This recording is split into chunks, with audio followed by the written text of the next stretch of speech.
Boa noite, meus irmãos. Antes de mais nada, eu quero compartilhar com vocês a alegria de estarmos juntos. É a segunda vez que tenho a felicidade de estar com vocês e falar de Jesus, falar dos ensinamentos do Mestre inesquecível, à luz da doutrina espírita, para mim, em particular, é extremamente prazeroso. O seu verdadeiro nome, Norma Jean Morrison. Ela nasceu em 1º de junho de 1926. Ela foi modelo, cantora e atriz norte-americana. Ela estrelou cerca de 29 filmes. Vários deles fizeram sucesso durante os anos das décadas de 1950 e 1960. E contribuíram muito para que ela se tornasse um dos maiores símbolos sexuais do século XX. Norma passou boa parte da sua infância entre orfanatos e casas de família, por causa das constantes internações da sua mãezinha por problemas psicológicos. No dia 19 de julho de 1942, ela com 16 anos, ela se casa com seu namorado James Dowland, de 21 anos. Eles namoraram 6 vezes. Em 1946 veio o divórcio. E neste mesmo ano, ela com cerca de 20 anos, ela assina o seu primeiro contrato de trabalho com os estúdios Fox. Em 1947, ela surge nas telas do cinema em um papel irrelevante. Nesse mesmo ano, ela faz mais 2 filmes. Depois, os estúdios Fox cancelam o contrato de trabalho. Ela vai para os estúdios da Columbia, onde fica cerca de 6 meses. Em 1949, Norma, sem dinheiro, aceita posar nua para um calendário. O sucesso foi estrondoso, tanto que permitiu a ela, alguns anos mais à frente, ela estampar a capa da primeira edição de dezembro de 1953, da revista masculina chamada Playboy. Em 1951, ela surge nas telas do cinema agora em um papel de destaque. O filme é O Segredo das Viúvas. Em 1952, dentre outros, ela aparece no filme O Inventor da Mocidade. Norma começa a atrair multidões para as salas de cinema. Foi assim com os filmes Como Agarrar um Milionário e Os Homens Preferem as Loiras. Todos os 2 filmes do ano de 1953. No dia 14 de janeiro de 1954, ela vai se casar pela segunda vez. E ela se casa com um ex-jogador de beisebol americano chamado Joe DiMaggio. Ele era considerado uma lenda do esporte nos Estados Unidos. Na lua de mel em Tóquio, ela vai fazer uma performance para os soldados americanos que estavam baseados na guerra da Coreia. Mas Joe, ele era extremamente ciumento. E ele não suporta a exposição da esposa. 10 meses depois, vem o divórcio. Eles se separam. Ou seja, em outubro de 1954, eles estavam se separando. Em 1955, um novo sucesso de Norma nas telas do cinema. O Pecado Mora ao Lado. Em 1956, ela se casa, novamente, terceira vez, com o dramaturgo Arthur Miller.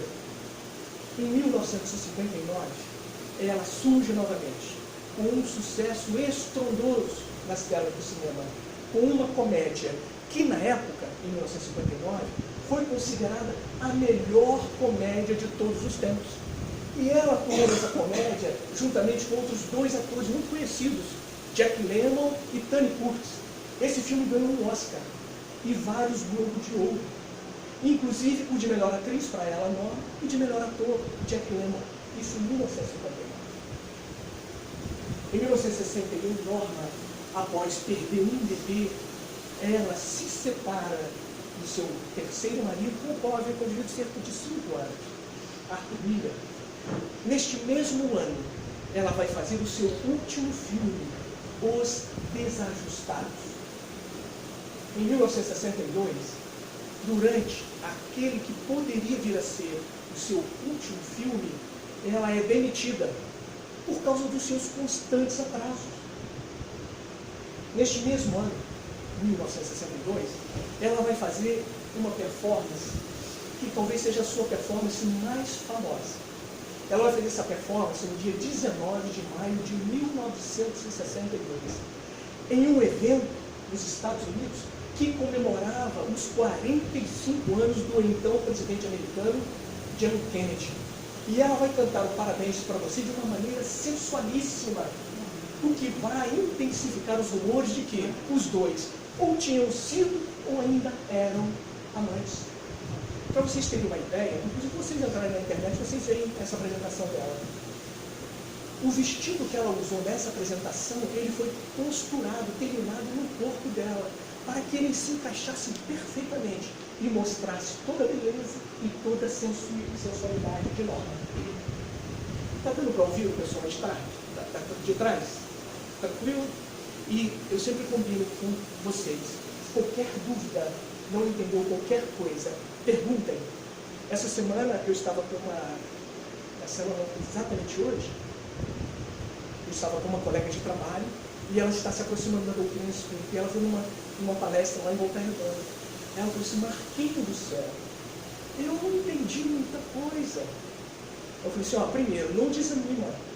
Mas se a casa der a oportunidade, levanta a mãozinha e pergunta.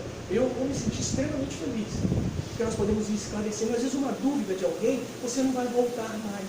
Por isso, não deixa de ir.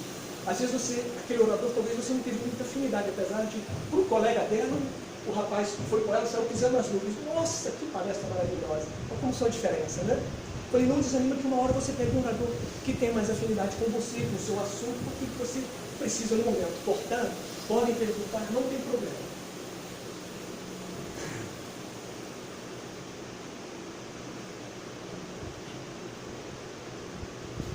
Três meses depois dessa performance que ela fez, então, nesse evento comemorativo do presidente John Kennedy, Norma vai ser encontrada morta no seu quarto, na Califórnia, tendo nas mãos o telefone e próximo um vidro de barbitúricos. O que são barbitúricos?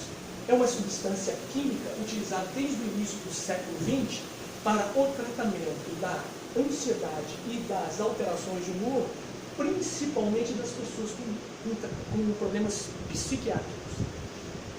Então, no dia 5 de agosto de 1962, retorna à pátria espiritual Norma, com a conhecidíssima Marilyn Monroe, a nossa inesquecível Marilyn Monroe. Quando pesquisei a vida dela, eu, ao término da vida, e por tudo que eu já ouvi e vi de Marilyn Monroe, eu tinha uma certeza absoluta. Ela, apesar de todo o sucesso imputado a ela, porque realmente ela foi uma mulher, 36 anos ela desencarna, uma jovem mulher que desencarna, ela fez sucesso, foi famosa, conviveu com as pessoas que se destacaram na sociedade do seu tempo, presidente dos Estados Unidos, a maior nação do nosso mundo, até o momento. Ela poderia viajar para onde quisesse, ela poderia ter os homens que ela desejasse, se envolver com aqueles que desejasse, ela tinha dinheiro, mas eu tinha, sem sombra de dúvida, uma questão comigo: ela não foi feliz. Apesar de todo sucesso, ela não foi feliz. E aí vem a doutrina espírita maravilhosamente dizer para nós e corroborar, confirmar esta realidade. O livro é esse aqui, Estante da Vida, do nosso saudoso e querido Francisco Cândido Xavier. Esse livro, no seu primeiro capítulo, traz uma entrevista do nosso irmão Humberto de Campos, também conhecido como Irmão X, e ele, no mundo espiritual, ele vai conversar com ela. Ele fazia, juntamente com amigos, uma visita à cidade de Hollywood, obviamente, pelo plano espiritual. E eles ficam diante do Memorial Park Cemetery, a famosa mansão dos mortos de Hollywood. E lá eles resolvem adentrar-se. E eles verificam uma grande movimentação de espíritos. desencarnados trabalhando lá naquele local. De repente, Humberto de Campos, ele fica diante de uma pequena abertura, onde estavam os restos mortais de várias personalidades que demandaram o mundo espiritual sob o apreço da nossa sociedade. E aí ele resolve entrar. Quando ele entra, em um canto ele vê assim, Marilyn Monroe, 1926, 1962. Ele fica surpreso e fala assim para um dos seus amigos, Clinton, estão aqui os restos mortais da diva americana de Marilyn Monroe, famosa. A sua fama chegou até nós desencarnados há muito no mundo espiritual. E Clinton fala assim para ele, estão aí, Humberto, mas não se detenha a tatear-lhe a placa mortuária. Ela vive e está aqui. Aí aponta, próximo deles, uma árvore frondosa. E ele olha surpreso, como? E ele vê Marilyn Monroe debaixo de uma árvore, deitada no colo de uma senhora simpática que do mundo espiritual a tutelava. E ele já percebeu que ela estava desfigurada, era ela mesma. Ela estava desfigurada, como alguém que está se recuperando de alguma doença grave. E ele observava o quê? O olhar muito triste de Marilyn Monroe. Aí o seu amigo Clinton fala assim, Humberto, se você quiser, você pode conversar um pouco com ela. Aí ele, mas podemos? Podemos. Aí eles vão, Clinton faz as apresentações, e eu vou ler, para que nós não percamos a grandeza desse diálogo, um pequeno trechinho do diálogo entre os dois. Marilyn, sou um amigo do Brasil que deseja ouvi-la. E ela responde, um brasileiro a procurar-me depois da morte? Sim, e por que não? Acrescentou, a sua experiência pessoal interessa a milhões de pessoas no mundo inteiro. E ela responde, uma experiência fracassada. Em que ele poderia ser útil, Humberto? A sua vida influenciou muitas vidas. Estimaríamos receber, ainda que fosse, um pequeno recado de sua parte para aqueles que lhe admiraram os filmes e que lhe recordam no mundo a presença marcante. E ela responde, quem gostaria de acolher um grito de dor? Marilyn, fala Humberto, a dor lhe destruiu. Bem, diga então às mulheres que não se iludam a respeito de beleza e fortuna, emancipação e sucesso. Isso dá popularidade, e popularidade é um trapézio no qual raras criaturas conseguem dar espetáculos de grandeza moral incessante no circo do cotidiano. Essa é só uma pequena parte do diálogo entre eles.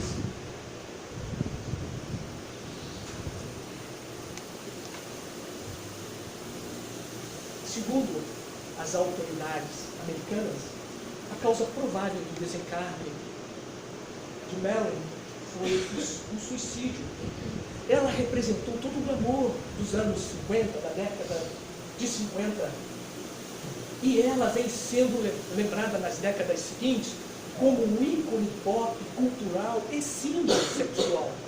Em 1999, 37 anos após o seu desencarne, ela foi eleita pelo American Film Institute como a 6ª personalidade mais importante do cinema. Em 1999, bem próximo de nós. Em 2009, 47 anos depois do seu desencarne, ela foi eleita por um canal americano como a mulher mais sexy de todos os tempos. Eu estou falando isso para mostrar como que ela influenciou toda uma sociedade.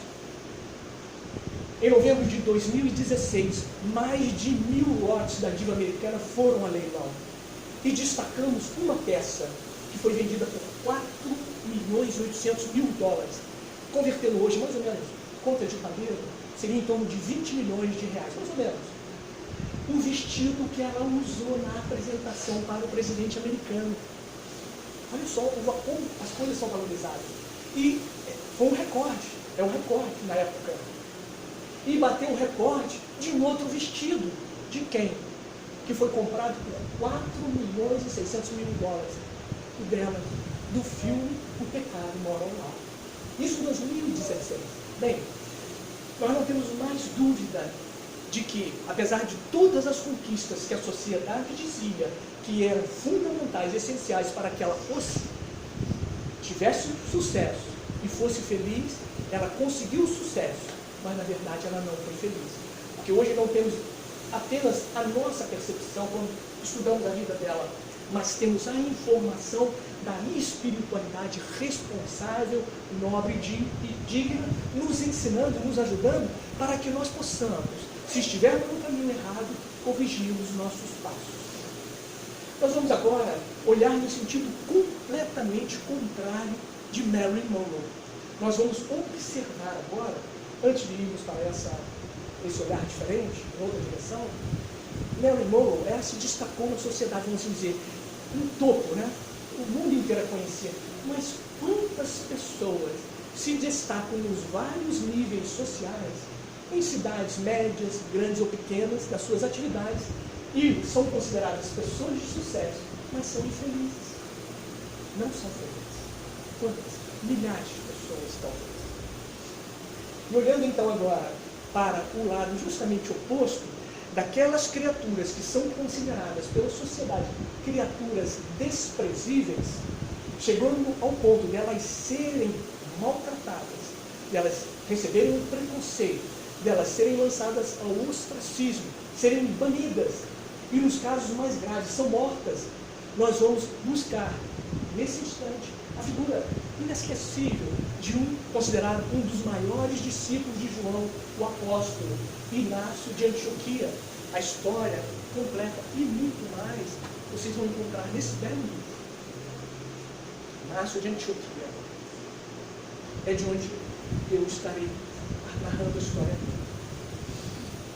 Inácio de Antioquia, ele foi considerado pelo Império Romano como alguém perigoso demais ao Império Romano.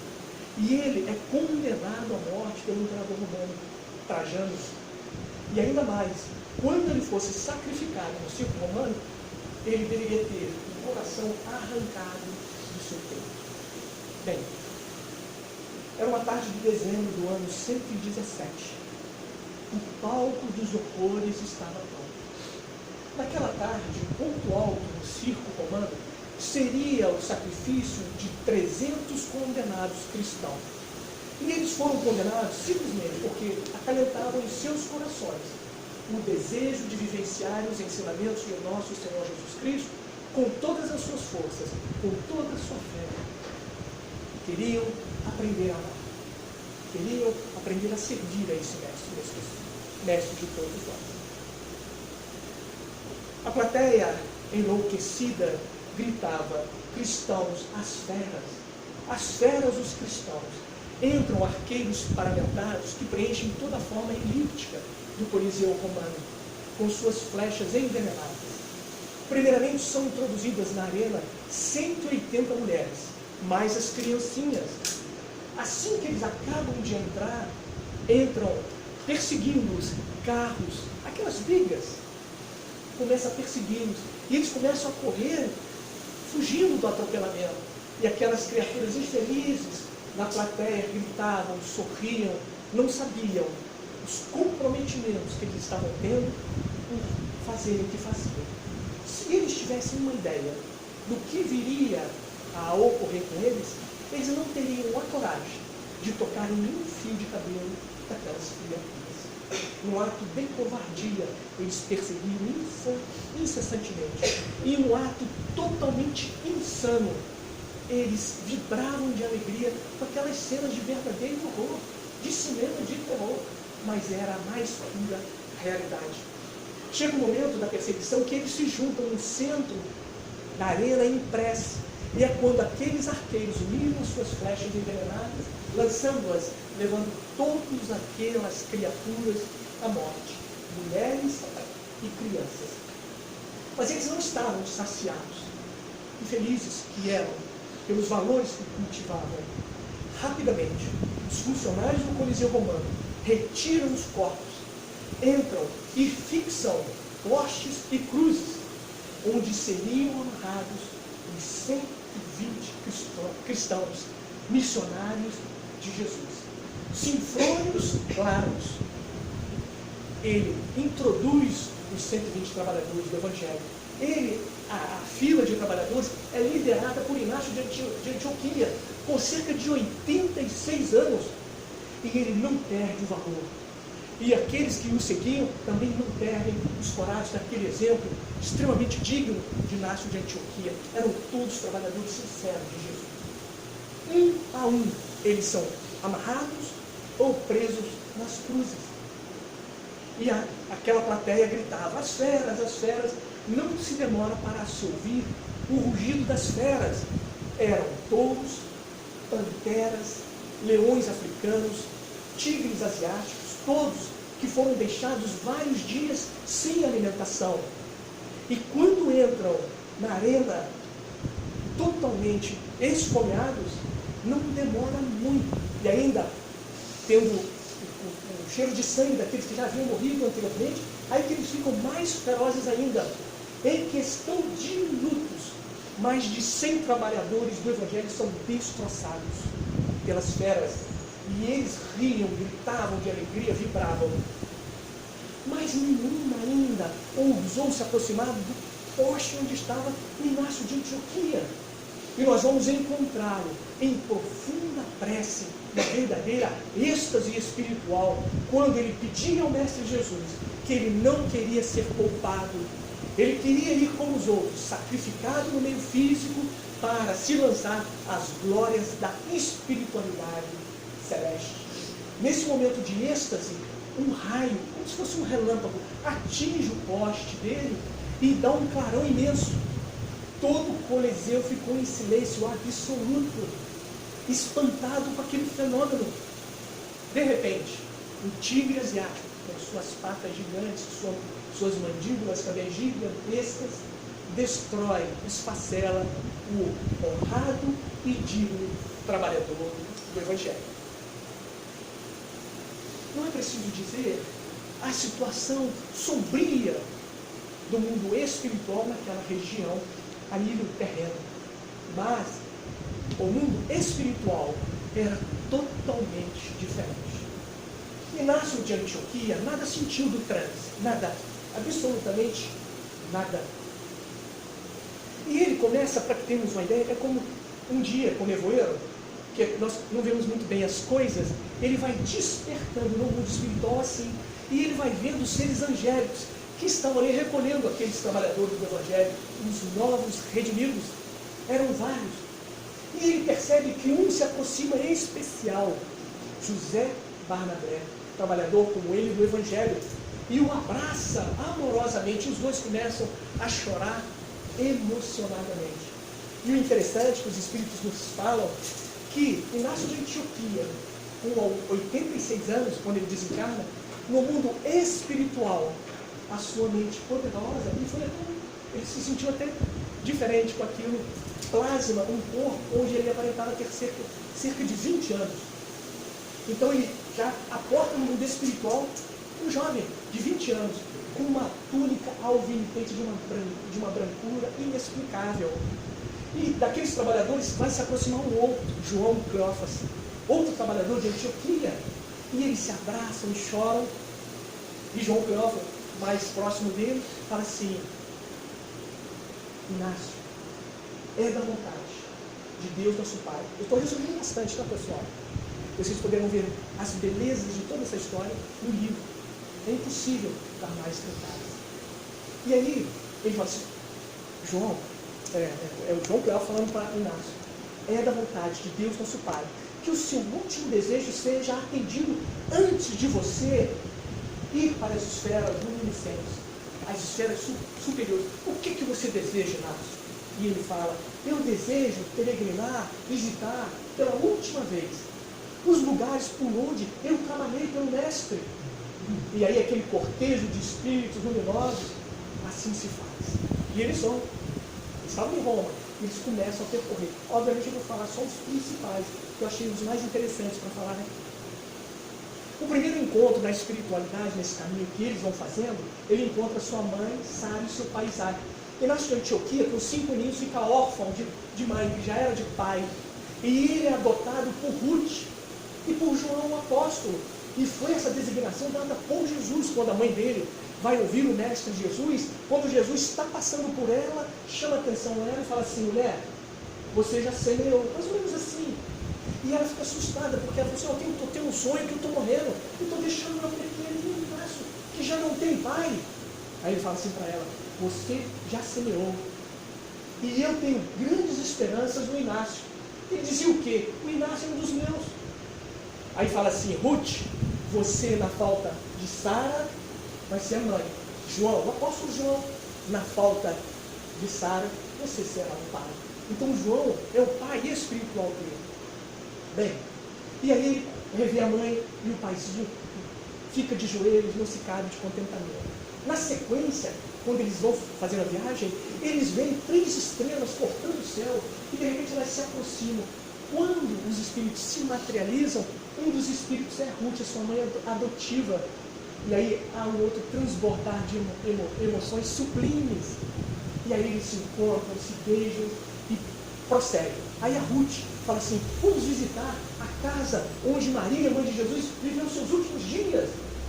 Aí eles vão para lá, para a casa de Maria. Quando eles estão lá em prece, agradecendo a Deus, aquele cortejo de espíritos luminosos, eles veem um manto de estrelas cortando em um ambiente, se modifica, um ambiente espiritual. Uma música que eles nunca tinham ouvido, de tão bela. E aí, naquelas estrelas, naquele manto, vai se materializar, se tornar visível Maria, porque ele conviveu com Maria, mãe de Jesus. E ele não resiste, ele fica de joelhos de novo. E ela amorosamente o levanta, eles se abraçam, ela chora, e ele e ela choram, e ela fala assim, vamos ir à colônia Pôntica, que é uma cidade da região na época, da província, chamada Pontos, e que hoje é a Turquia. E lá ele vai encontrar uma conhecida nossa dos dias atuais, ele vai encontrar Blandina, que foi convertida ao cristianismo por ele. Aí eles se abraçam emocionados. Blandina é quem hoje nós conhecemos como Meimei. E naquela época ela já começou a trabalhar com a evangelização, se destacou naquela época. E aí Ruth, ele mesmo fala assim: eu gostaria de voltar ao circo romano, onde ocorreu aquela situação tão triste. Eu quero orar por aqueles irmãos, porque são muito infelizes. E aquele cortejo, os filhos vão lá para Roma. E aí Inácio faz a prece, eles rezam por aqueles irmãos infelizes pelo que cultivavam. E talvez, quem sabe, nós também não estivéssemos lá. Não éramos nós que dizíamos para matar os cristãos. E hoje estamos tendo a oportunidade abençoada de nos redimirmos, trabalhando na seara de nosso Senhor Jesus Cristo, a nossa doutrina espírita. E aí, lá depois das preces, Maria, mãe de Jesus, é que fala: Inácio, vamos às catacumbas da Via Láctea, porque 2 dos apóstolos do meu filho amado estão lá fazendo pregações. E eles foram e vão encontrar vários agrupamentos cristãos, e lá estará quem? Paulo e Pedro. Olha o que Paulo fala para eles.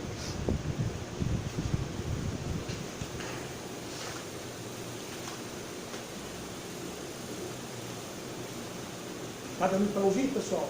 Tranquilo? Olha o que Paulo fala para ele, o apóstolo. Pedro e Paulo então se acercam de Inácio de Antioquia, entregando-lhe as palmas da vitória espiritual.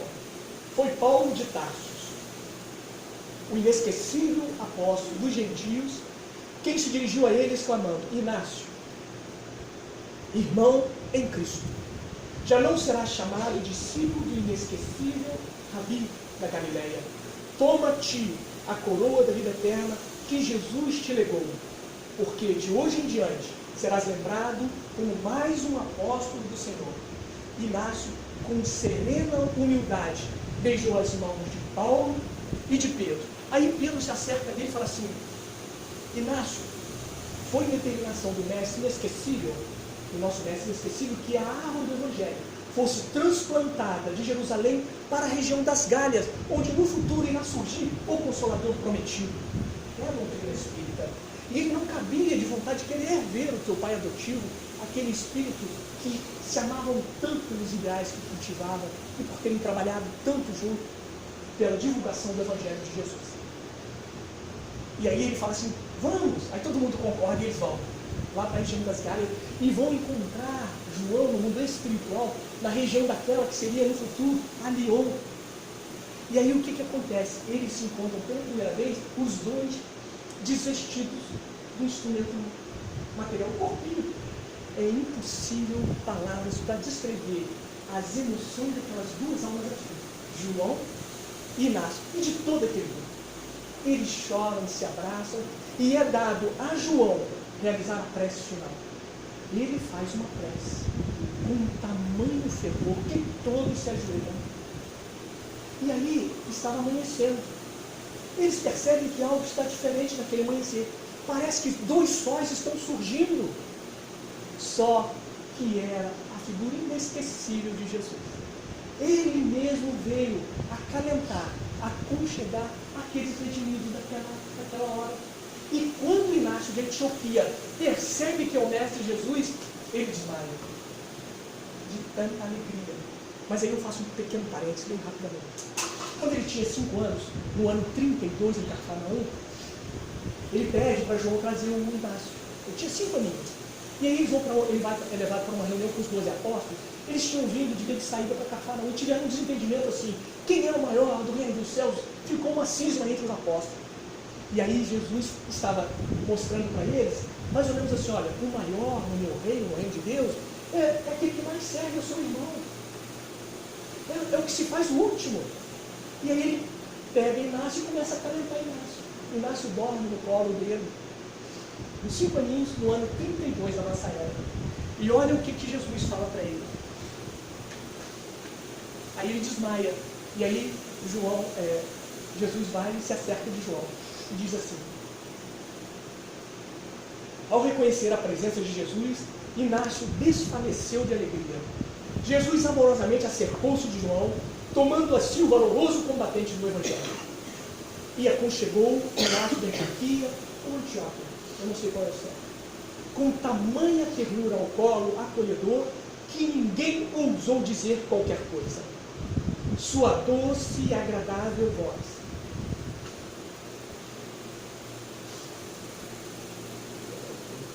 ressoou inconfundível: vinde a mim, Inácio, vinde a mim a glória dos espaços, porque a partir de hoje estarás comigo no reino de meu Pai.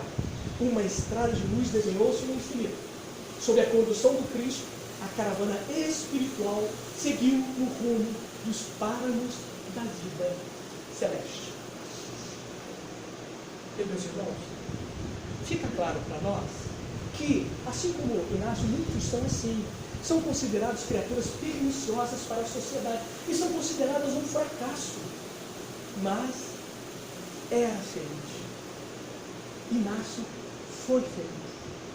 As conquistas foram sublimes para ele, jamais vistas.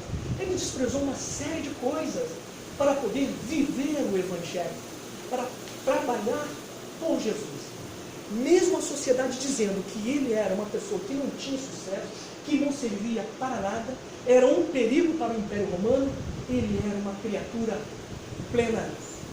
E é esse o convite que Deus nos faz a todo instante, e Jesus nos faz a todo instante, e que nós vamos procurar compreender um pouco melhor agora, para que possamos traçar o melhor roteiro para as nossas vidas.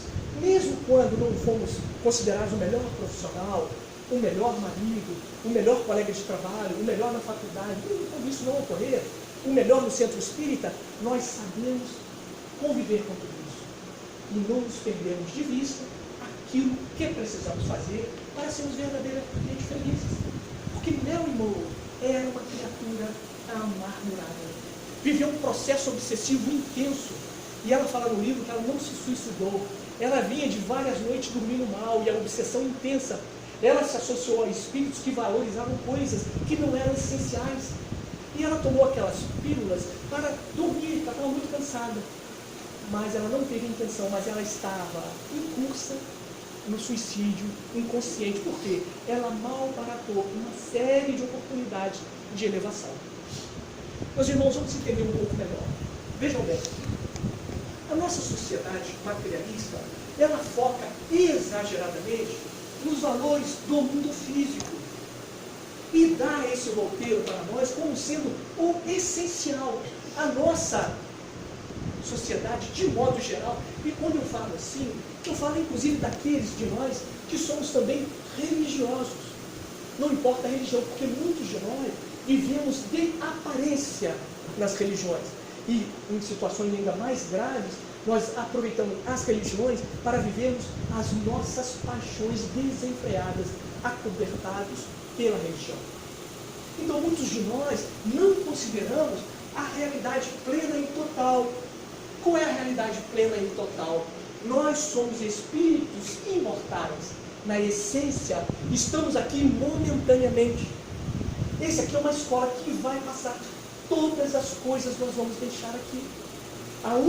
Os únicos valores que levaremos são os valores morais. Esse, por sinal, é o objetivo maior das nossas existências físicas, a transformação moral, e os valores intelectuais. Esse é o nosso patrimônio. Nós deixamos esposa, namorado, marido, colégio, trabalho, deixamos tudo. Casa, carro, tudo vai ficar. Chegamos sem nada e vamos embora sem nada. E a sociedade, ela não faz essas considerações. O que ocorre? Nós nos desdobramos para essas conquistas. Vamos desenfreadamente. Posição social, poder, dinheiro. Porque isso favorece a vivência das nossas paixões. Eu posso viajar excessivamente. Eu posso comprar sexo. Eu posso me alimentar exageradamente. Eu posso fazer tudo. Se eu tiver dinheiro, poder, posição social, uma certa importância. E aí o que ocorre? Nós iremos nos corromper moralmente. Se eu tiver, eu trabalho na CSN, se eu tiver que, para me tornar um carro melhor, se eu tiver que massacrar meu colega, eu vou fazer. Porque o que importa para mim é ter poder. Eu não estou preocupado com os meus valores espirituais, a minha realidade espiritual. Eu estou aqui de passagem e desconheço que o que vai valer lá é o que eu fiz moralmente. Se apliquei os meus recursos intelectuais a favor do bem, a favor da humanidade, se eu fiz a caridade. Essa é a única moeda que se vale no mundo espiritual. Eu posso inclusive ser muito ignorante intelectualmente, mas se eu amei, eu tenho passagem. Assim como aqueles altamente intelectualizados, mas que não serviram a Deus, passam situações dificílimas. As mensagens de espíritos que nós podemos considerar pela sua essência, seriedade, são inúmeras as mensagens. Inclusive tinha espíritas que faliram e que se perdem. A grande oportunidade de servir a Deus agora à luz da doutrina espírita. Então, meus irmãos, com isso nós temos uma série de distrações, excesso de intelectualização. Nós temos que estudar. Você não para, nós não paramos. É um tempo atrás do outro. Você nunca tira tempo. Faculdades atrás de faculdades. Excesso de tecnologia. Meus irmãos, na CSN, há uns anos atrás, uma jovem colega de trabalho entrou num dos galpões, ela estava de celular. E ela foi atropelada por uma empilhadeira e morreu. A partir daquele momento, a CSN determinou o seguinte: se você ir lá na CSN, é muito grande lá dentro, e lá nas áreas de produção, tem os caminhos tudo pintadinho assim, direitinho, onde você pode andar. Você não pode sair daqueles locais, a não ser as pessoas que operam os equipamentos. Então você tem os lugares direitinho. Se o seu telefone tocar lá, você tem que parar e atender. Você não pode continuar, mesmo sendo seguro. Essa é a orientação. Se você for pego, que eu vejo na rua, as pessoas dirigindo para o celular, eu sou demitido. Não tem. Chegou o Marco Antônio foi pego dirigindo. A guarda da CSN anotou, ninguém, nem o diretor consegue voltar atrás. Eu sou demitido porque a tolerância é zero. E o que nós vemos hoje? Tocou o sinetinho, a turma já vai lá. No trabalho, quando temos muitos problemas, porque as pessoas que às vezes estão no escritório, elas estão no celular, fazendo tudo, menos trabalhando. Então, excessiva não é que a tecnologia é fabulosa. Então isso tudo vai distraindo do objetivo maior das nossas existências, que nós temos que viver. Não tem problema nenhum ser rico, não tem problema nenhum ser bonito, cuidar da sua aparência, não tem problema nenhum. Não tem nada de errado usar tecnologia, não tem. O problema é que nas nossas existências materiais, nós não estamos achando espaço para cuidar de nós como um todo. Eu preciso ter um tempo para saber o que eu estou fazendo aqui, para onde eu vou, e como que eu consigo isso, parando, me autodescobrindo. E hoje a tecnologia faz isso. E olha, nós tivemos uma entrada de tecnologia violenta nas nossas casas. Roupa, máquina de lavar roupa, micro-ondas, lava-louça, tudo. E nós ganhamos tempo. E continuamos sem tempo. Para cuidar do quê? Da nossa realidade espiritual. O pai continua sem tempo para dedicar para o filho. O filho chega, não consegue conversar com o pai, a esposa não consegue. Os casamentos vão se atrasando, se embolando um sem o outro. Ninguém tem mais tempo para falar oi com a esposa, com a namorada, com o namorado. Ou dar a atenção que se precisa. Ninguém é contra a tecnologia, de maneira nenhuma, é inevitável. Mas é preciso nós sabermos usar. Outra coisa, as pessoas parecem que têm que saber de tudo. Elas vão em tudo quanto é lugar. E às vezes está em encontros onde você não tem o retorno de uma compensação emocional. Você não está feliz, mas você vai. Porque amanhã eu tenho que chegar no trabalho, chegar no encontro familiar e falar assim, eu fui no lugar tal. E às vezes não serviu para nada. E às vezes você é empurrado a conviver com pessoas que não têm significado para você. Então nós precisamos fazer essa avaliação e encaixar nas nossas vidas essa realidade. A vida de Marilyn Monroe e de muitos de nós, ainda hoje, ou talvez no passado, foi focado nisso aqui. Eu trouxe aqui, eu vou falar de uma profissão, mas eu vou falar de todas as profissões. Eu trouxe um exemplo porque foi o que eu encontrei. Mas está tudo assim. As pessoas estão querendo fazer tudo rápido, ter o menor custo, tudo muito rápido. Nós estamos deixando de pensar. E estamos tendo sérios problemas com isso. Eu achei uma reportagem na revista Veja de 2013. O médico é um médico reconhecidíssimo, é o Dr. Elias Nobel, trabalha em São Paulo. E ele é considerado também um best-seller da literatura, ele publica livros. Olha o que ele fala da medicina. Olha o que ele fala da medicina. E nós vamos poder, de maneira nenhuma, se tiver algum médico, não estou falando dos médicos, não. Eu estou levando isso que eu vou falar aqui para todas as profissões. Então, de maneira geral, assim. Eu tenho meus cunhados, tem loja em Volta Redonda. E eles falam assim, tem engenheiro lá que está com 2 engenheiros no balcão. Eles chegam para mim e falam assim, rapaz, eles não querem nada. Eles querem a vida fácil. Olha, formar, estudar em escolas federais lá de Volta Redonda, os 2 estão no balcão da loja. Nós da CSN estamos tendo alta produtividade das pessoas. E eu tenho ouvido também dos colegas responsáveis por áreas dizendo o seguinte, as pessoas querem tudo de maneira fácil e desperdiçam os empregos. Eu me recordo no meu tempo, eu sou tão velho assim, não é, pô? Eu me recordo como era valoroso o trabalho. Meu paizinho trabalhou na CSN, e o sonho dele, ele entrou na CSN em não sei nem quando. E o sonho dele era, nós íamos, eu e meu irmão, para a escola técnica e íamos para dentro da CSN. E o emprego era muito difícil, porque o Brasil não tinha. Começou com a CSN a industrialização. Então tinha uma outra percepção da importância do trabalho. As pessoas não querem mais se dedicar e estão muito despreparadas, falando de maneira geral, tá, pessoal? Estão despreparadas para conviverem com o fracasso, não possuem resistências. Por quê? Elas não sabem o objetivo da existência física. Aí quando nós encontramos, por exemplo, antes de eu ler aqui, eu me recordo que em meados da década de 80, quando eu comecei a trabalhar no Centro Espírita Sirineus, que vocês devem conhecer, o nosso querido Antônio Carlos Guilherme era o presidente lá na periferia de Volta Redonda. E nós trabalhávamos juntos, na mesma empresa, eu e ele. E como eu me tornei espírita, e fui trabalhar lá no Centro Espírita, em meados da década de 80. E eu frequentava a reunião mediúnica de segunda-feira, os meus trabalhos eram na segunda-feira. E eu me recordo que tinha um senhorzinho que trabalhava lá, uma figura exemplar.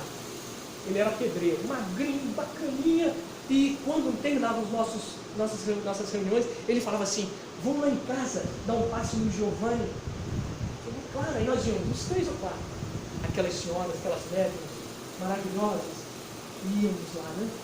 E aí, a primeira vez eu fiquei assombrado. O Giovanni era uma criança, de mais ou menos quando eu vi a primeira vez, uns 10, 11 anos, todo retorcidinho, não falava nada, só o olhinho nos acompanhava. E ele com carinho falava assim, ai meu filho, olha quem veio aqui, os nossos amigos, para dar paz. Esse menino, aquela família, o tijolinho da casa deles não tinha moço, não era aquele vermelhinho, lutadores, a família. São um insucesso? São fracassados? Claro que não, meu irmão. A nossa visão é que está distorcida. E aquela criaturinha que nasceu, nunca pôde estudar, depois acho que com 16 anos ele desencarnou. Era um espírito em expiação. Se ele passou por aquela expiação, é uma criatura de extremo sucesso. Enquanto criaturas que possuem tudo nessa existência, que nós, entre aspas, consideramos o melhor para uma existência, quando perdem, se suicidam, se desesperam. A vida acabou. Esquecidos de que essas experiências, dolorosas muitas das vezes, são para nos tornarmos criaturas melhores. Para cada vez mais espelharmos aquelas sementinhas que Deus, nosso Pai, colocou dentro de nós, e que o jardineiro, o Cristo, o Mestre inesquecível, vem há tanto tempo nos ajudando a cultivar. Olha o que diz esse médico. Eu estou com uma sobrinha fazendo medicina. Aí eu perguntei para ela, filha, é sobrinha da própria, filha, fala pro tio, você já aprendeu alguma coisa lá da influência dos espíritos? Mas brincando. Eu falei, não, tio, não tem isso não, ué. Não se estuda. Ninguém considera isso. O futuro virá. E nós iremos lecionar essas cadeiras nas nossas faculdades do futuro para que possamos combater os maus e tornar a vida melhor, ajudarmos melhor nos processos obsessivos. Por exemplo, o que o centro espírita já faz. Olha o que o médico... Eu queria complementar só o Qual o seu nome? Marcelo. Marcelo. Complementar o pensamento que você estudou sobre a vida da velha bola. Acho que tudo está interligado que tem envenenado a sociedade mais geral hoje. O sucesso, o poder, exatamente isso. A nossa sociedade continua muito materialista. Essa é uma realidade que ainda é muito intensa em todos nós. Mas as pessoas confundem. Como nós aprendemos no Evangelho, por exemplo, não você servir. O que nós temos que fazer é o seguinte, toda a nossa potencialidade é colocar a serviço de Deus. A serviço de Deus. Você pode ser uma pessoa rica, uma pessoa de posição social poderosa, você pode ser um homem, uma mulher feliz, não tem problema nenhum. Não há nada de errado nisso. Sirva a Deus apenas. Procure fazer a caridade. Não há problema nenhum.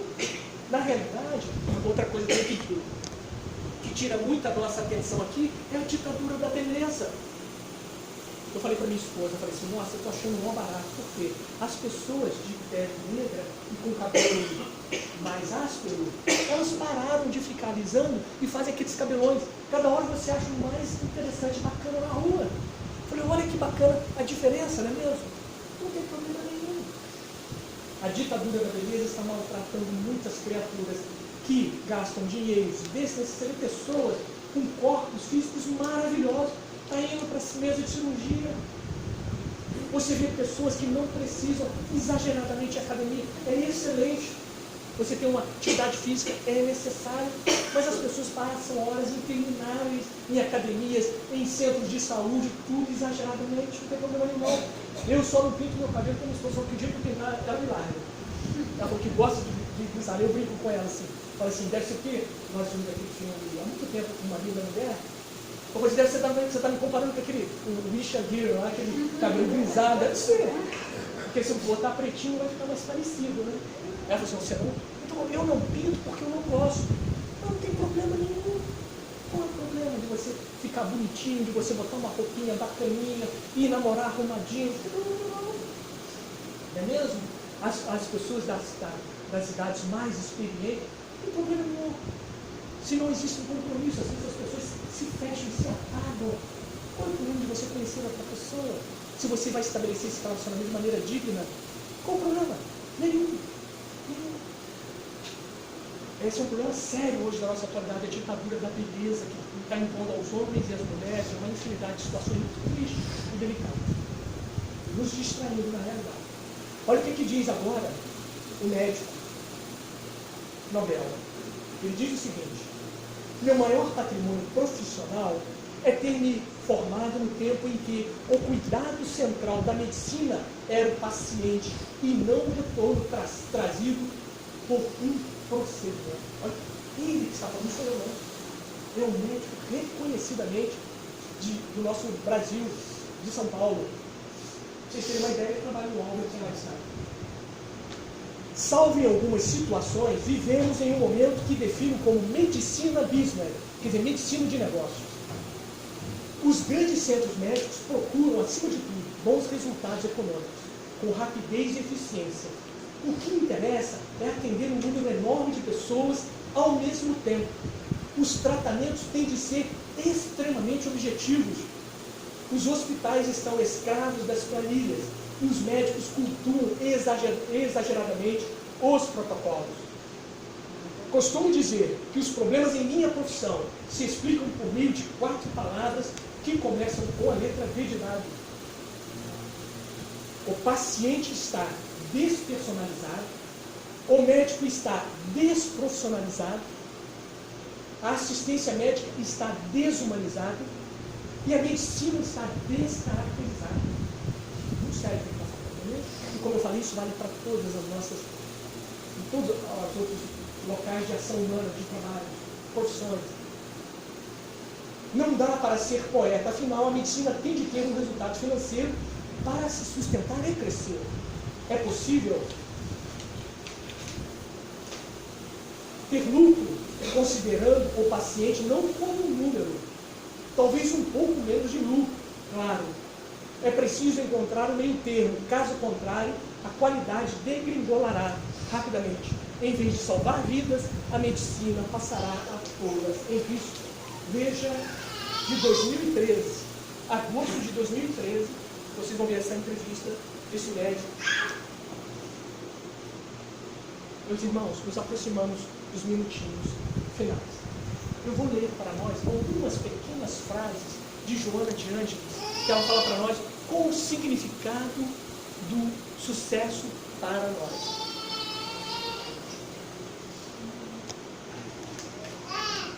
Olha o que ela fala. Joana de Ângeles, através das mãos luminosas do nosso querido Divaldo Pereira Franco.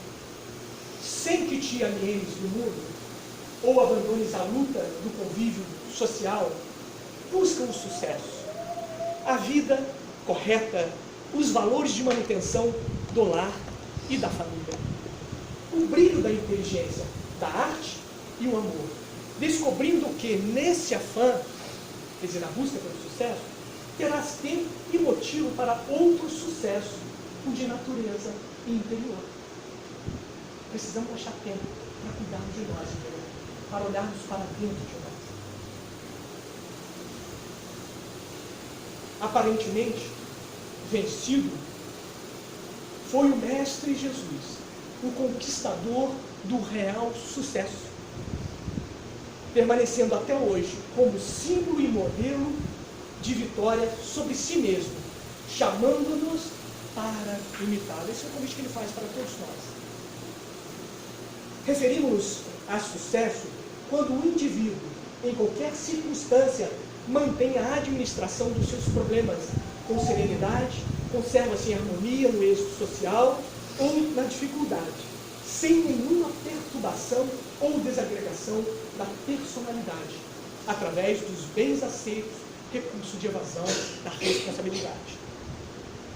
O sucesso tem sentido quando realiza o lutador, isso é fundamental, estabelecendo equilíbrio na conduta e produzindo paz interior. Se nós não temos paz, estamos em busca de alguma coisa, ou conseguimos já alguma coisa, e não temos paz, é hora de revermos os nossos conceitos e os nossos valores. E procuramos entender. E se for necessário, refazer o caminho. Essa é a posição correta. Em caso contrário, não se trata de uma realização legítima, porém, de uma projeção de imagem que se faz aflição porque tem competidores, por fragilizar-se com facilidade, por estar em constantes enfrentamentos. O significado da luta estabelece-se nas metas libertadoras dos sentimentos angustiantes, das paixões primárias e dos instintos básicos. Meus irmãos, alguém quer fazer alguma pergunta? Podemos prosseguir? Quero, meus caros irmãos, dizer para vocês, nesse minutinho final, que o convite que foi feito para a Mary Rowan para ser formulado, que tudo aquilo que ocorreu com o Inácio de Antioquia é para nós também. Cabe a cada um de nós, independente do que temos feito na nossa vida até hoje. Não importa se eu olhar agora para trás e identificar na minha retaguarda graves problemas, isso nada importa. O que importa é o que nós vamos fazer daqui para frente. Eu trago comigo uma certeza: ninguém se aproxima da doutrina espírita sem um sentido. Se nós aqui estamos, é porque nós já partamos no amadurecimento para efetuarmos uma transformação de acordo com tudo aquilo que a doutrina tem nos oferecido. É a hora então, meus irmãos, se nos considerarmos ainda com capacidade de trabalhar, arregaçarmos a manga, sem sentimentos de culpa, sem ficar se condenando. Vamos trabalhar em nome de Jesus. Há muito sofrimento, mundo afora e muito próximo de nós. Pessoas que nós vemos lá no Facebook, cheio de viagem no exterior e tal. Eu falo porque eu conheço pessoas assim. A viagem no exterior, que é o carro do ano, são pessoas altamente problemáticas. Pessoas que às vezes não cumprem com seus deveres, empregados sem receber já há 3 meses e assim por fora. Aí você vê aquelas imagens falando, nossa, essa pessoa está bem demais, eu preciso arrumar uma viagem. Portanto, meus irmãos, é a hora de pararmos, refletir e, se preciso, refazer as nossas vidas. Eu desejo para vocês muita paz, um Feliz Natal e um ano novo muito feliz junto das pessoas que vocês amam, dos amigos de vocês. E agora a gente encerra com uma prece, não é mesmo? Então, meus irmãos, vamos juntos, né?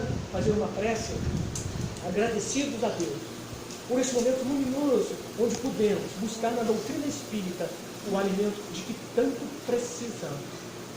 Rogo a Ti, Mestre Jesus, que tem me dado em particular a oportunidade de trabalho nas visitas às várias casas, que abençoe esta casa, fortalecendo-os para os desafios do ano de 2020.